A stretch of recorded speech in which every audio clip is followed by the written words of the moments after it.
Good morning. सर्वांना शुभेच्छा. शुभेच्छा एवढ्यासाठी की आपण एका युवकाबद्दल आता चिंतन करणार आहे.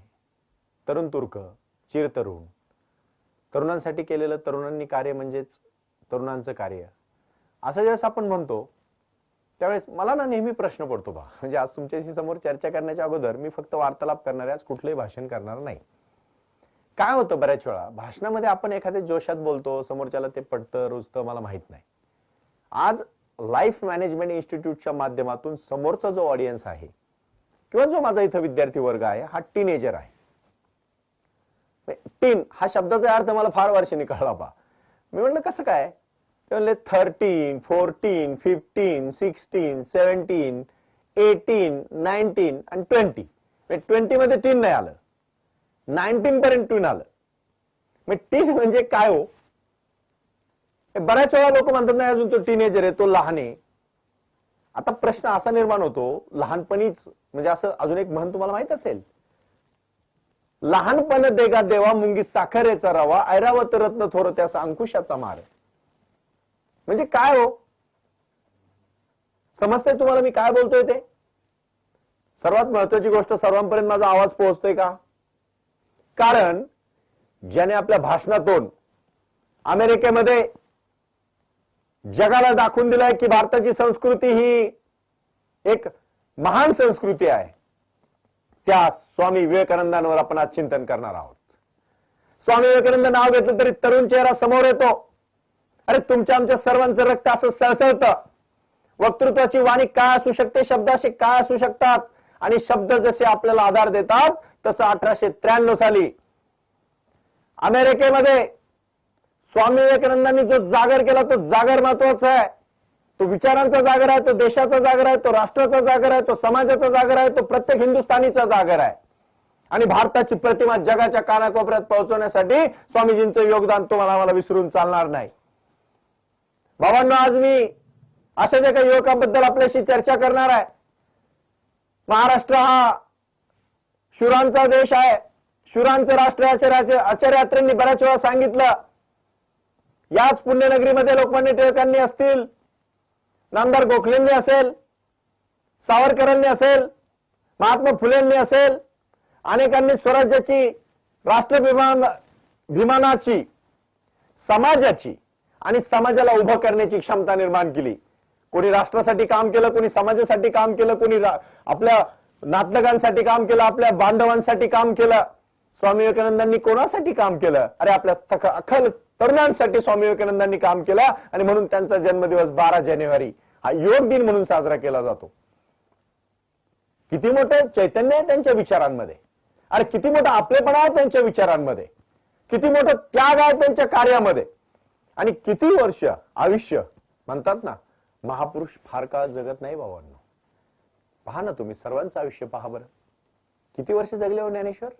जोपर्यंत तुमच्या वयाचे होते तोपर्यंत त्यांचं कार्य संपलं होतं ज्ञानेश्वरी लिहून. किती वर्ष जगले हो लोकमान्य टिळक? किती वर्ष जगले? शिवाजी महाराज किती वर्ष जगले? तुम्ही म्हणायचं काय लवकर मारायचं का? नाही, आम्हाला एवढं मोठं कार्यच करत नाही, आम्हाला खूप दिवस जगायचंय. जगले की जास्त. पण विश्वेश्वरय्या किती वर्ष जगले? 101 वर्ष. आपले पुण्यातले महर्षी अण्णा कर्वे 102 वर्ष जगले. जगणं आणि मरणं महत्वाचं नाही बाबांना, जन्माला आल्यासारखे आयुष्य कुठे सार्थ केला होता ते महत्वाचं आहे. कलकत्त्याच्या अशाच एका गरीब कुटुंबामध्ये, म्हणजे सुरुवातीला सधन, बऱ्यापैकी सधन कुटुंबामध्ये एका मुलाचा जन्म झाला. सर्वसामान्यांप्रमाणे छान चाललं होतं. पण अचानक एके दिवशी घरातली परिस्थिती छान होती, संस्कृत असं परिवार होता. वडील चांगलं कमवत होते, पण नियतीला काय मान्य नसावं कदाचित. पुढे अखंड आपल्या वक्तृत्वाने जगाला वाणी आणि ज्ञान देणाऱ्या स्वामी विवेकानंदांना सुद्धा सुरुवातीच्या काळामध्ये आपल्या तुमच्या आमच्या सारख्या गरीब परिस्थितीतून जावं लागलं. दुभाषकाची भूमिका बजावावी लागली कुटुंबासाठी. आणि अचानक वडिलांचं निधन होतं. शिक्षण आता सोडायची वेळ येते की काय? पण नाही, लौकिक अर्थाने स्वामी विवेकानंदांचं शिक्षण बाबांना जास्त नाहीये, फक्त BA. पूर्वी बाबासाहेब आंबेडकर नेहमी म्हणायचे की BA नुसतं लिहिलं ना नावापुढे सुनील करपे BA, तर पत्र घरी मिळायचं पहा. म्हणजे BA झालेले एवढे कमी होते. आता जर इथं दगड मारला चौकात बसणारे कोल्हा पण तर बीए झालेलाच पोराला लागन. म्हणजे काय हो, शिक्षण वाढलं, ज्ञान नाही वाढलं, शिक्षण वाढलं. व्हॉट्सअपवर स्पेलिंग 2 मिनिटात टाईप करता येतं, कारण की तिथं स्पेल चेक असतं. एखाद्याला जर मी म्हणलं ना सोफिस्टिकेटेडचं स्पेलिंग लिह, तो इकडे तिकडे बघतो. एवढं जर आयुष्याला इझी असेल तर तुम्ही कसं प्रयत्न करणार हो? बरेच लोक म्हणतात स्वामी विवेकानंदांनी छान भाषण केलं. अरे किती पुस्तकं वाचली त्यांनी, याचा तुम्ही कधी विचार केलाय? कधी केलंय चिंतन त्याचं? कधी केलंय मनन त्याचं? नाही, अक्षय कुमारची, ऋतिक रोशनची बॉडी छान दिसते, पण ते किती वेळ व्यायाम करतात याचा कधी कोणी विचार केलाय का? तुम्हाला फक्त वरचं दिसतं. अण्णा हजारे नेहमी म्हणतात बाबांनो, जर झाडाला मोठं व्हायचं असेल ना तर बिल आधी जमिनीत गाडून घ्यावं लागतं. एकदा ना एक छोटीशी गोष्ट सांगून विषयाला सुरुवात करतो. एक आजोबा आहेत ना, आपल्या नातवाला पंढरपूरला घेऊन जातात आणि ते नातूच ते 12-13 वर्षाचं छोटस आपल्या आजोबांच्या हट्ट करतं, आजोबा मला यायचंय, मला यायचं. अरे आजोबा म्हणतात खूप लांब आहे बाबा. नाही मला यायचंय आजोबा. आजोबा म्हणतात चल. आणि मग जसं जवळजवळ पंढरपूर यायला लागतं, इंद्रायणी चंद्रभागा जशी जवळ यायला लागते, तसं तिथे वाळू पाहायला गरम लागते. ते म्हणतो आजोबा आजोबा मला खांद्यावर घ्या. आता आजोबा शेवटी नातवाचे सरळ लाड पुरवतात.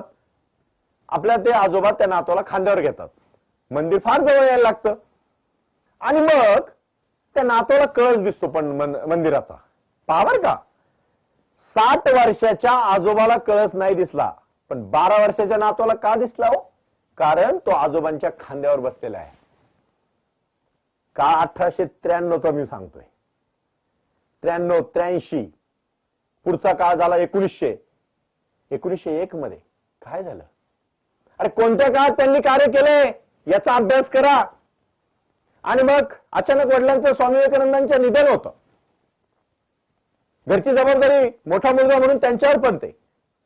उपजीविकेसाठी आपले भावंड आपली आई उपाशी मरते हे त्यांना पाहत नाही आणि मग ते काहीतरी काम करायसाठी जातात. पण त्या दरम्यान त्यांना प्रश्न पडतात, देव आहे का? आणि मग देव असेल तर तो मंदिरात का बरं शोधायचा? असे प्रश्न विचारत असताना एकदा वर्गात त्यांनी एस्कर्शन नावाची एक कविता त्यांचे प्राध्यापक शिकवत होते. त्यास त्यांनी विचारलं, सर देव आहे का हो? सरांनाही प्रश्न पडला की असा काय प्रश्न विचारतोय. काही काही मुलं ना फार हुशार असतात पहा, ते पलीकडे जाऊन प्रश्न विचारतात. असाच एकदा प्रश्न विचारला गुरुजींनी एका वर्गात. मुद्दाम थोडं विषयांतर करतोय कारण विषय तुम्हाला समजला पाहिजे. स्वामी विवेकानंदांचा जन्म इथे झाला, मृत्यू इथे झाला, त्यांच्या आईचे नाव, त्यांच्या वडिलांचे नाव, त्यांचं हे कार्य, हे मला करायचं नाही. आज मला तुमच्यातलं स्वामी विवेकानंद जागा करायचा आहे. आज मला तुमच्यातला शिवाजी जागा करायचा आहे बाबांनो. छोटासा प्रयत्न असेल कदाचित तो माझा, चुकला तर माफ करा, पण तुमच्या भल्यासाठी मी बोलतोय. अरे आपले तुमच्या आमच्यामध्ये सुद्धा शिवाजी, विवेकानंद, लोकमान्य टिळक, गाडगे बाबा, महात्मा गांधी दडलेले आहेत. फक्त बाहेर या जरा. मी माझं आणि माझ्यापुरतं सोडून थोडं समाजाकडे बघायला लागा. समाजात काय चाललंय डोळे उघडून बघितलं. आचार्य म्हणले होते, पुण्यात जर येडा माणूस जरी शाने डोळे उघडून राहिला, कान उघडे करून राहिला, तर तो महान पुरुष झाल्याशिवाय राहणार नाही. पुण्यात आहात तुम्ही. आज या सभागृहामध्ये आपण आज चर्चा करतोय भविष्यात काय व्हायचं याच्यावर. नीट प्रसंग लक्षात घ्या. एका शिक्षकाने आपल्या मुलांना सांगितलं, बाबांनो लिहा एका कागदावर. काय लिहा? काय लिहा? लक्षपूर्वक ऐका, मी प्रत्येक प्रश्न नीट सांगतोय. लिहा एका कागदावर, जगात दुःखी कोण? कोणी म्हणलं आई दुःखी, कोणी म्हणलं वडील दुःखी, कोणी म्हणलं मीच दुःखी. एक मुलाने एकच शब्द लिहिला, मासा. आणि कागद हातात दिला. सर्वांचे कागद आले, सर्वांचं वाचलं गुरुजींनी. म्हणले अरे तू काहीच नाही लिहिले ना गुरुजी, नीट बघा. त्याच्यावर लिहिलं होतं मासा. गुरुजींनी विचारलं का रे मासा कसा काय? त्याच त्या मुलाने सांगितलं, गुरुजी मासा एवढ्यासाठी दुःखी की त्याचे अश्रू कोणालाच दिसत नाहीत. गुरुजींचे डोळे खाडकन उघडले आणि त्या मुलाच्या पाठीवर हात मारून सांगितलं, बेटा तू एक दिवस फार मोठा विचारवंत होशील आणि तो विद्यार्थी म्हणजे खलील जिब्राल. मुलाचे पाय पाळण्यात दिसतात. त्या शिक्षकांना ती एस्कर्शन कविता शिकवत असताना रमून गेलेल्या शिक्षकाला स्वामी विवेकानंदांनी वर्गात विचारलं, गुरुजी देव आहे का हो? सर देव आहे का हो? प्रश्न पडला त्यांना, तर काय बोलावं. म्हणून त्यांनी नंतर तास सुटल्यानंतर त्यांना सांगितलं, विवेकानंद विवेकानंद ते नंतर झाले. आपल्याकडे चांगलं नाव मिळायला फार तपश्चर्या करावं लागती, सहजासहजी मिळत नाही. आता एखाद्या आई जन्माला आल्यावर लिहिते, मुलाचं नाव लगेच नरेंद्र, विवेकानंद. पण विवेकाचा आनंद आहे का त्याच्यात? ते पण पाहिलं पाहिजे की नाही? चंदनाला सांगावं लागतं का त्याचा सुगंध येतो म्हणून? नाही. पावर का नीट. आणि मग सर त्याला सांगतात, नरेंद्रा, अरे बाबा, तुझे असे काही प्रश्न असतात, आमच्याकडे तर याची उत्तर नाहीत रे, पण तुला एक व्यक्ती याचं उत्तर देईल. ती व्यक्ती म्हणजे रामकृष्ण परमहंस. जा त्यांच्या कालीच्या मंदिरात जा, त्यांच्याशी चर्चा कर. आणि मग स्वामी विवेकानंद कालीचं मंदिर शोधत रामकृष्ण परमहंसाकडे जातात, त्यांचं दर्शन घेतात, त्यांना प्रश्न विचारतात, त्यांचं काय समाधान होत नाही. ते म्हणतात, गुरुजी, तुमच्या उत्तराने मी समाधानी झालेलो नाही. देव जर असेल तर मग तो कालीच्या मंदिरातच का शोधायचा? मग तो माणसात नाही का? तो समाजात नाही का? आहे ना. तुला काय म्हणायचंय? नाही गुरुजी, मला देव आहे हे जगाला आणि माझ्या पूर्ण राष्ट्राला सायंटिफिक भाषेमध्ये समजून सांगायचंय. आता रामकृष्ण परमहंसाची तपश्चर्या फार मोठी होती पहा. ते ओळखतात, आणि ते ओळखतात की नरेंद्र इतर विद्यार्थ्यांपेक्षा वेगळा आहे. ते त्याला जवळ बोलवतात आणि सांगतात, तुला काय पाहिजे? काही नाही गुरुजी, मला देव आहे की नाही, समाज कसा घडला पाहिजे, आणि जर तो असेल तर देव कुठे आहे हे मला शोधायचंय. ठीक आहे म्हणले, जा तू कालीच्या गाभाऱ्यात जा आणि तुला काय हवं ते माग.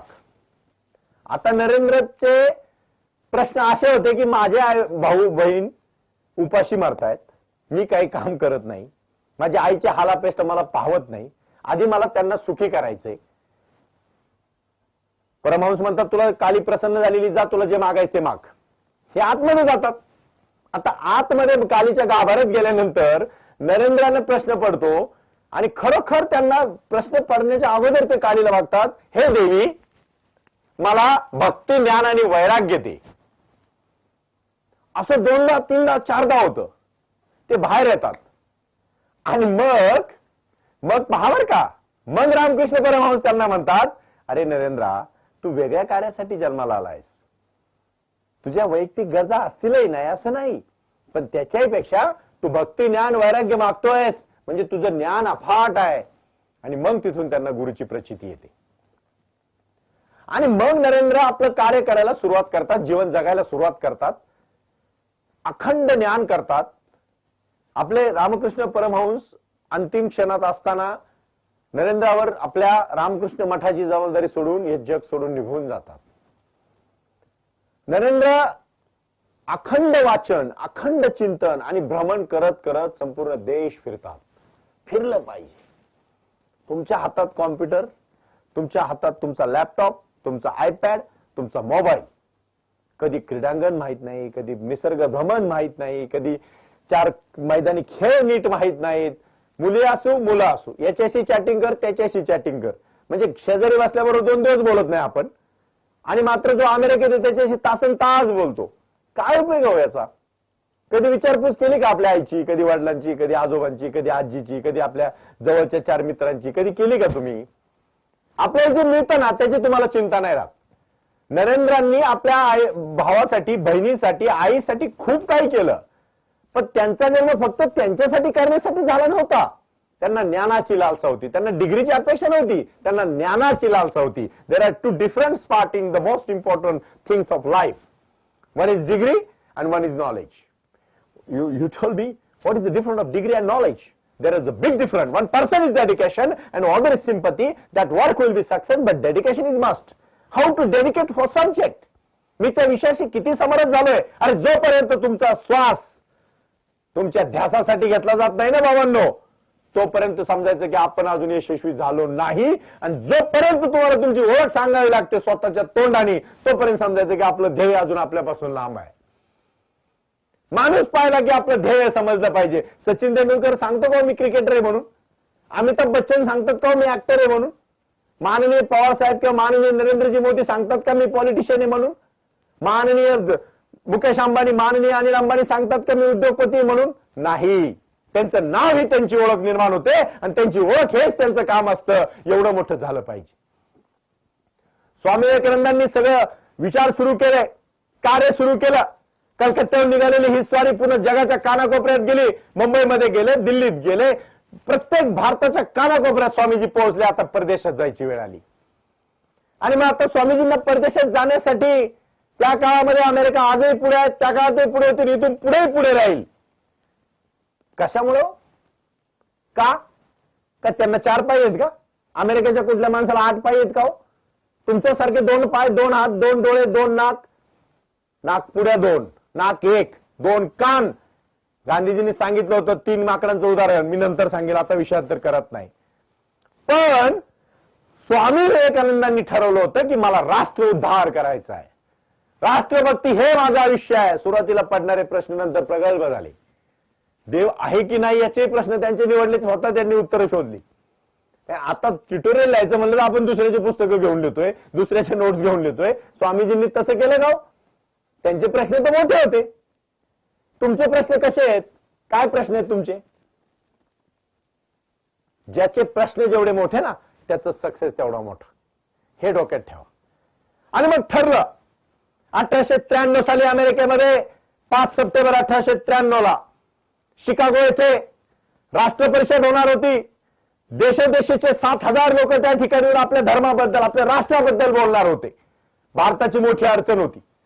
ज्यांना वैदिक धर्माचं ज्ञान होतं त्यांना इंग्रजी येत नव्हतं, हिंदू धर्माचं ज्यांना चांगलं ज्ञान होतं त्यांना इंग्रजी येत नव्हतं, ज्यांना इंग्रजी चांगलं येत होतं त्यांना ज्ञान नव्हतं, ज्यांना दोन्ही गोष्टी होत्या त्यांना मानता येत नव्हतं, आणि ज्यांना मानता येत होतं त्यांना अहंभाव निर्माण झाला होता की मी फार मोठा म्हणून मीपणामध्ये ते दडले होते. आणि शेवटी सर्वानुमते ठरतं की भारताच्या प्रतिनिधी म्हणून स्वामी विवेकानंद जाणार. अरे पण जाणार कसे?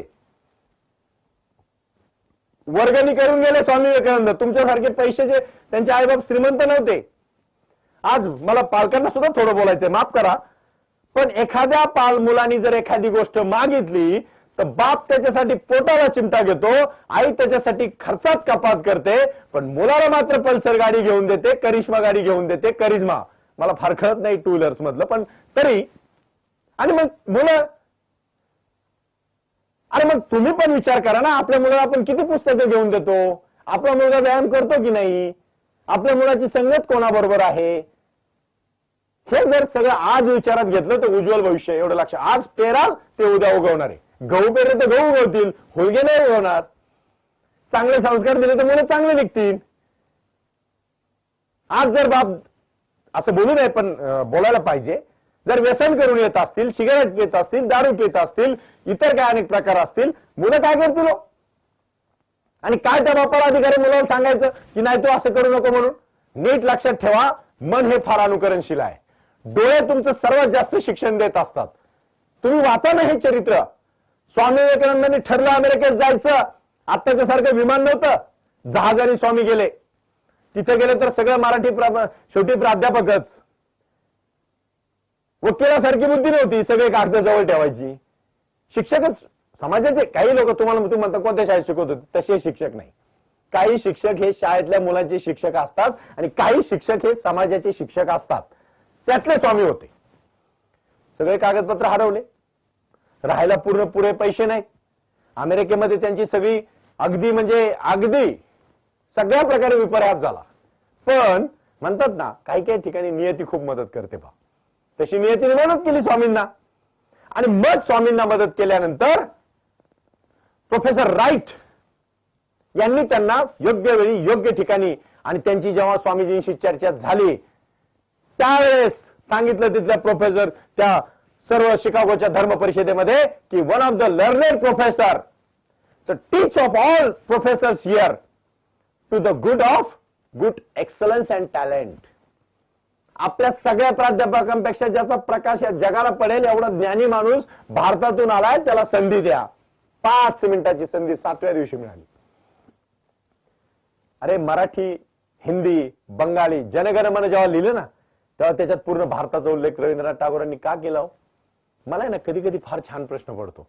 माफ करा, मी कुठल्या राज्यापुरता मर्यादित बोलत नाही, भारत अखंड देश आहे. परंतु बंगाली माणसामध्ये आणि मराठी माणसामध्ये जी तरफ आहे ना कामाची, ती फार कुठं मला दिसत नाही.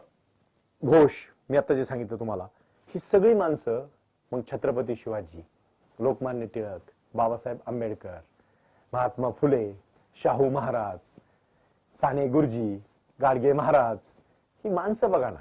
सांगा बरं, महाराष्ट्र आणि पंजाब, महाराष्ट्र बिहार, नाही असं नाही, तिथे पण मोठी माणसं झाली. मी कोणाला नाव ठेवत नाही, वैयक्तिक घेऊ नका हे माझं बोलणं. परंतु बंगाली आणि मराठी माणसं सगळ्या बाबतीत अग्रेसर आहेत. आजही तुम्ही लक्षात ठेवा. चित्रपट सृष्टीमध्ये घ्या, अभिनयामध्ये घ्या, मिलिटरीमध्ये घ्या. आयसीएस सगळ्यात पहिले या देशाचे आयसीएस बंगाली व्यक्ती. आणि म्हणून त्या बंगाली माणसांनी सांगून दिलं, भारतीय माणसांनी बंगाली म्हणून तिथे गेले नव्हते, तर हिंदुस्थानी म्हणून गेले होते. आणि तिथे त्यांनी भाषण करताना सुरू केलं, my sisters of brothers of America. माझ्या अमेरिकेच्या बंधू आणि भगिनींनो. सभागृह उठलं, टाळ्या वाजवायला लागलं. स्वामीजींना वाटलं काय चुकलं की काय आपलं, नाही म्हणलं तरी आपण भारतीय आहोत. पण सभागृह 5 मिनिटं टाळ्या वाजत होतं. विद्यार्थी मित्र, त्या शब्दात किंमत होती. अरे माझ्या बंधू आणि भगिनींनो, अरे बंधू आणि भगिनींनो शब्द आला कुठून? रात्रंदिवस केलेल्या चिंतनातून तो शब्द आलेला आहे. नुसतं बाह्यांगाने सुंदर होऊन चालणार नाही. लोकांनी नंतर आख्यायिका केल्या, मला त्यावर बोलायचं नाही. पण महत्वाचा मुद्दा तुम्हाला सांगतो, my brothers of sisters in America. हा शब्द लोकांनी चालवलेलं लोकराज्य म्हणजे लोकशाही. अब्राहम लिंकननी त्या काळात अमेरिकेत सांगितलं. अरे 1 मिनिटात ही गोष्ट आली नाही बाबांनो. आयुष्यभर तो माणूस काळावर भेदासाठी लढला आणि मग कळलं, अरे लोकांसाठी सगळे आपल्या देशामध्ये आज पहा, आकाशात उडायचं कसं शिकवणाऱ्या संस्था आहेत, पाण्यामध्ये समुद्रात जायचं कसं शिकवणाऱ्या संस्था आहेत. अरे पण घरात कसं राहायचं, आई बापाशी कसं वागायचं, आजोबाजीशी कसं वागायचं सांगणारं कोणी नाही. हा योगयुगात आला पाहिजे. घरामध्ये मुलं घडवण्यासाठी कसे संस्कार दिले पाहिजेत हे आपण हे महापुरुष वाचून समजून घेतलं पाहिजे बाबांनो. माझी तळमळ फक्त तेवढ्यासाठी आहे. कोणाची बहीण आली तर आपली नजर आपल्या बहिणीसारखी असली पाहिजे, तिथं वाईट नजर राहता कामा नये. ही भूमिका जोपर्यंत निर्माण होत नाही तोपर्यंत शिक्षणाचा काही उपयोग नाही. निष्कलंक चारित्र्य. आणि मग त्या सभेत सगळेजण सांगत होते, 6000 लोक जे आधीचे बोलले ते म्हणत होते आम्ही महान आहोत, आम्ही ज्ञानी आहोत आणि आम्हाला अमेरिकेने बोलवलं आमच्या ज्ञानाचा फायदा करून घेण्यासाठी. स्वामीजी एवढंच म्हणाले, मी अमेरिकेला धन्यवाद देतो. कारण अमेरिकेला मी धन्यवाद देतो की देशोदेशीच्या दार्शनिकांना अमेरिकेकरांनी इथे बोलून आम्हाला जी संधी दिली. अमेरिकन अगदी विचार करायला लागले, अरे कोण हा माणूस? सगळेजण आपलं कौतुक करतायत, मात्र हा मात्र आपलं कौतुक करतोय, अमेरिकेचं कौतुक करतोय. अरे लोकांनी टाळ्या वाजवल्या 5.5 मिनिटाच्या भाषणामध्ये. त्यांनी सांगितलं, तुम्हाला काय वाटतं हिंदुस्थानामध्ये संस्कृती नाही का? अहो आमच्याकडे भिकारी भीक मागताना सुद्धा एखादी भगवद्गीतेची ओळी म्हणतो. आमच्याकडे ज्ञान आहे बाबांनो, आमचा स्वाभिमान आहे. इथले काही मिशनरीज तिथे येतात आणि सांगतात अमेरिकेत नाही आणि त्यांचे स्वतःचे घरं भरतात. असं नाही. आमच्याकडे आमचा हिंदू धर्म फार मोठा धर्म आहे, त्याला इतिहास आहे, त्याला संस्कृती आहे. हे 1800चा काळ सांगतोय, आजचा काळ इंटरनेटचा नाही. गुगलवर कॅलिफोर्नियात कुठं काय चाललंय तुम्ही 2 मिनिटात शोधताय. त्यावेळेस गुगल नव्हतं बाबांनो, त्यावेळेस होतं स्वामीजींचे शब्द होते अमेरिकेमध्ये. अरे राष्ट्राचं स्वप्न पाहिलं होतं, आपल्यासारखं गल्लीत जाऊन भाषण करत नव्हते ते. आणि मग तिथं त्यांनी सांगितलं, 3.5 वर्ष स्वामी राहिले तिथे. एक जणांनी प्रश्न विचारला, स्वामीजी आपण आता सुखवस्तू देशात आहात, तुम्हाला भारताबद्दल काय वाटतं, इथेच राहा की? त्यावेळेस ते म्हणाले होते हसून, अरे तुमच्या सुखापेक्षा मला माझ्या समुद्र किनाऱ्याची जी माझ्या मायभूमीची जी माझी धूळ आहे ती माझ्या मस्तकाला लागली तर मी स्वतःला धन्य समजेल. बाहेर जेवढा माणूस जातो ना तेवढं प्रेम वाढतं आपल्याबद्दलचं. अरे स्वामीजी परत भारतामध्ये. आणि मग काय एकदा लोक ज्ञानेश्वरांना नाही का, अरे जेवायला अन्न दिलं नाही ज्ञानेश्वरांना, मुक्ताईला दिलं नाही, आई बापाला देहांत प्रायश्चित्त घेतलं तरी त्यांना पैशाच्या सभेशिवाय शुद्धीपत्र मिळालं नाही. पण एकदा ज्ञानेश्वरी लिहिली पसायदान म्हटलं आणि त्याच जेव्हा रेड्याच्या मुखातून वेद वदले लोक म्हणले ज्ञानेश्वर महाराज की जय. लोकांना चमत्कार लागतात, त्याशिवाय नमस्कार होत नाही. अमेरिकेहून आलेले स्वामी विवेकानंद आलेल्या लोकांनी लगेच विवेकानंद त्यांना म्हणजे खेत्रीच्या राजेसाहेबांनी त्यांना ते नाव बहाल केलं. अनेक राजे महाराजांनी त्या काळात त्यांना आपल्या दरबारात बोलवलं, सन्मानित केलं. शाहू महाराजांनी त्यांना निमंत्रित केलं. पण ते कोणाच्याही ओलीस राहिले नाही. ज्ञानी माणसाने कधी कोणाचं लाचार राहता कामा नये या मताचा मी स्वतः अगदी पुरस्कर्ता आहे. आणि मग स्वामीजींनी सांगितलं भारतात येऊन की नाही बाबांनो, जगापेक्षा आपण श्रेष्ठ आहोत, आपली संस्कृती महान आहे. पण त्याच वेळेस त्यांना कोणीतरी सांगितलं, कलकत्त्यात भव्य मिरवणूक निघाली होती की स्वामीजींचा जय जयकार सर्वत्र पसरला होता. आणि कोणीतरी मित्रांनी सांगितलं, नरेंद्र अरे तुझी आई तुझ्या दारामध्ये तुझी वाट पाहते रे. स्वामी विवेकानंद रथातून खाली उतरले आणि या लहान मुलासारखे पळत पळत आपल्या आईपाशी जाऊन आईच्या पदराखाली जाऊन म्हणले, आई मी आता तिन्ही जगातला म्हणजे स्वामी तिन्ही जगाचा आई विना भिकारी ही जी म्हण आली ना बाबांनो, ती आईसाठी आली. आई एक नाव असतं, घरातल्या घरात गजगजलेलं गाव असतं, सर्वात असते तेव्हा जाणवत नाही, नसली कुठं म्हणजे नाही म्हणवत नाही बाबांनो. ती जन्माची शिदोरी असते, सरतही नाही आणि उरतही नाही. आणि मग स्वामींनी आपल्या आईला मिठी मारली आणि सांगितलं, आई मी आता जगातला सर्वात सुखी माणूस आहे ग, जगातला सर्वात सुखी माणूस आहे. आईला बरोबर घेतलं, आपल्याबरोबर रथात बसवलं. आईला सांगितलं मित्रांना, अरे बाबा सगळे हार मला नका घालू, आणि असे खुननी केलं की आईला घाला म्हणून. अरे कोणता तरुण आता असं करील?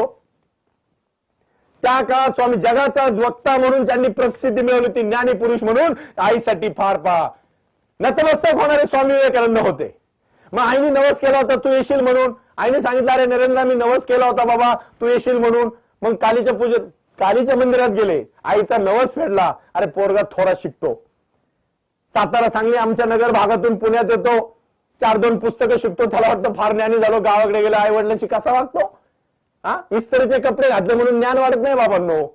अरे त्या आईने कष्ट करून तुम्हाला इथं पाठवलंय, लक्षात ठेवा. ती जर शेतात काम करत असेल तर माझा बाबा पुण्यात शिकतोय म्हणून ती जेवणार नाही, पण तुम्हाला पैसे पाठवते तिला विसरू नका, लक्षात ठेवा. हे मी पोटपिडकिरी तुम्हाला सांगतोय. इथं तुम्ही एमपीएससी यूपीएससी करायला काही मुले आलेत. किती जणांना जाणीव आहे, त्यांचा बाप शेतात दूध काढतो सकाळी आणि डेअरीत घेऊन जातो, कधी कधी पगार पण वेळेवर मिळत नाही, पण तुमच्या इथं डब्याला कधी पैसे कमी पडत नाही बा. कुठून येतात ते पैसे? हे पैसे त्यांच्या कष्टातून आलेले पैसे आहेत, ही गोष्ट विसरू नका फक्त. आणि म्हणून स्वामी विवेकानंदांनी सांगितलं आपल्या वडिलांना, आपल्या ज्ञानाचा जागर तिथे त्यांनी दिलाय. समाज उभा करण्यासाठी ते उभे राहिलेत आणि लढलेत सर्वांसाठी. आणि मग स्वामी म्हणले चला हरकत नाही.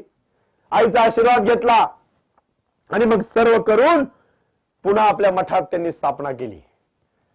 रामकृष्ण मठामध्ये एक विचार निर्माण केला आणि सांगितलं मला 100 तरुण द्या, मी राष्ट्राचं भविष्य बदलतो. तुम मुझे खून दो मैं तुम्हें आजादी दूंगा. त्या सुभाषबाबूंनी सांगितलं होतं. स्वामीजींनी काय सांगितलं? चांगले तरुण मला द्या, मी राष्ट्राचं भविष्य बदलतो. काय मोठा आत्मविश्वास आहे. इथं घर बदलता येत नाही लोकांना, आयुष्यभर भाड्याच्या घरात राहतात काही काही. राष्ट्राचं भविष्य बदलतो माणूसच होते ना हो. कोण होते स्वामी? मी तरुणांना आव्हान करतोय आज, इथून जर बाहेर पडण्याच्या आधी जर संकल्प करून नाही ना पडले तर माझं बोलणं फेल गेलं समजेल मी. जे करायचं ते उत्तम दर्जाने करा. स्वामी विवेकानंदांनी शेवटी ठरवलं की आता मठात जायचं. सर्व तरुणांना एकत्र केलं, देशोदेशीचे तरुण आले, स्वामीजींचे भक्त झाले. स्वामीजींनी संधी दिली, चतुसूत्री दिली. मग आपल्या सगळ्या बांधवांना ते आपल्या मठामध्ये बोलवतात, बेलूर मठामध्ये सर्वांशी चर्चा करायला सुरुवात करतात. आणि मग अगदी पहा बरं का, म्हणजे जवळच भगिनी निवेदिता असतात, जवळच काही अंतरावर समाजकार्य करत असतात. त्यांनी सुरुवातीला स्वामीजींना सांगितलं, स्वामीजी मी तुमची भगिनी म्हणून आयुष्यभर तुमच्यासाठी कार्यरत राहील. अशी माणसं जोडावी लागतात. छत्रपती शिवाजी महाराजांनी कुठलीही जाहिरात देऊन माणसं बोलवली नव्हती पहा. तानाजी मालुसरे असतील, बाजीप्रभू देशपांडे असतील. गड आला पण सिंह गेला महाराज म्हटल्यानंतर माझ्या मुलाचं लग्न मी नंतर करेल, पण आधी कोंढाण्याचं लग्न करेल. म्हणजे काय असतं माहितीये का, महापुरुषांना अनुयायी भेटले पाहिजेत. आणि अनुयायी कधी जाहिरात देऊन मिळत नाहीत, ती शोधावी लागतात. शोधकतेची क्षमता त्या महापुरुषामध्ये नक्की असते. स्वामी विवेकानंदांना 100 पुरुष नाही भेटले पहा. 100 त्यांना संन्यासी नाही भेटले. जे जर भेटले असते तर कदाचित भारताची परिस्थिती त्याच वेळेस वेगळी झाली असती. चांगली माणसं सहजासहजी एवढे लवकर मिळत नाहीत. गर्दी मिळेल, दर्दी माणसं मिळत नाहीत. स्वामीजींनी सांगितलं तर मला गर्दी नको आहे माझ्या भाषणाला, मला दर्दी मुलं हवी. आणि मग अगदी अगदी तारुण्यात म्हणजे 39 वर्ष काय वय जाण्याचं नाही पहा. तसं पाहिलं तर अजूनपर्यंत 39 वर्षापर्यंत मी पाहिलंय फाईल घेऊन नोकरी शोधणारे माझे अनेक बांधव आहेत सध्या. मग स्वामीजींनी अगदी सकाळी भल्या पहाटे उठले, दररोजचं त्यांचं अगदी सगळं त्यांनी कार्य रुटीन प्रमाणे केलं. मग सर्वांना सांगितलं मला आज व्याकरणाचा पाठ शिकवायचा आहे तुम्हाला सर्वांना. व्याकरणावर त्यांचा फार जीव होता, कारण त्यात अचूकतेला महत्व असतं. मग ते व्याकरण शिकवतात. व्याकरण शिकून झालं, मग अगदी दुपारचं जेवण घेतलं त्यांनी. दुपारचं जेवण घेतल्यानंतर सर्व जवळच्या स्नेहांशी काही चर्चा केली. आणि मग 5 वाजता म्हणले चला जरा फेरफटका मारून येऊ. आणि मग फेरफटका मारायला ते बाहेर पडले. आपल्या सहकाऱ्यांबरोबर फेरफटका मारून आले. आणि मग म्हटले सर्व दाऱ्या खिडक्या उघडायला लावल्या आपल्या सर्वांना आणि सांगितलं मी जरा विश्रांती घेतो. 5-5:30ची वेळ होती. स्वामीजी विश्रांतीला गेले आणि विश्रांती घेण्यासाठी शांत प्रसन्न मुद्रेने त्यांनी आपलं जे अंथरूण होतं त्यावर ते असे झोपी गेले एका अंगावर. 8 वाजले, 8:30 वाजले. एक शिष्य गेला आणि स्वामीजी आवाज दिला, प्रतिसाद नाही. जवळ गेला, परत स्वामीजी म्हणला, प्रतिसाद नाही. स्पर्श केला, कुठलाही प्रतिसाद नाही. स्वामीजी आपला देह सोडून कधीच निघून गेले होते. जवळच भगिनी निवेदिता होत्या, जवळच्या गावावर काही काम करत होत्या, धम्मसमाज कार्य करत होत्या. त्यांना बोलवण्यात आलं. त्यांनी पाहिलं, स्वामीजींच्या चेहऱ्यावर अखंड तेज होतं. पण स्वामीजी मात्र आपल्यात नव्हते. डॉक्टरांना बोलवण्यात आलं. डॉक्टरांनी सांगितलं आता पुढच्या तयारीला लागा. 39व्या वर्षी स्वामीजींनी देह सोडला. पण कार्य मात्र एवढं केलं, ते एकाच ठिकाणी एकदा बोलून गेले होते मद्रासमध्ये की एक स्वामी विवेकानंदांनी किती कार्य केलं हे समजून घ्यायचं असेल तर दुसरा स्वामी विवेकानंदच जन्माला यावा लागेल. आजही रामकृष्ण मठाच्या माध्यमातून आपल्या पुण्यामध्ये सिंहगड रोडला मठ आहे. तरुण राष्ट्रभक्तीची प्रेरणा तिथून घेतात. फक्त स्वामीजींची भाषणं करून चालणार नाही बाबांनो. स्वामीजींचा एक तरी गुण अंगीकारला पाहिजे आणि कठोर परिश्रम हा सर्वात महत्वाचा गुण आहे. त्याला पर्याय नाही, त्याला तोड नाही. स्वामीजींच्या बाबतीत जर सांगायचं झालं तर एवढंच सांगतो, काहीतरी संकल्प करा आणि आपल्या जीवनाची उभारणी करा. स्वामीजी देह रूपाने नसतील पण विचार रूपाने आयुष्यभर राहतील. जय Hind. Please share and like this video and subscribe our YouTube channel. Thank you.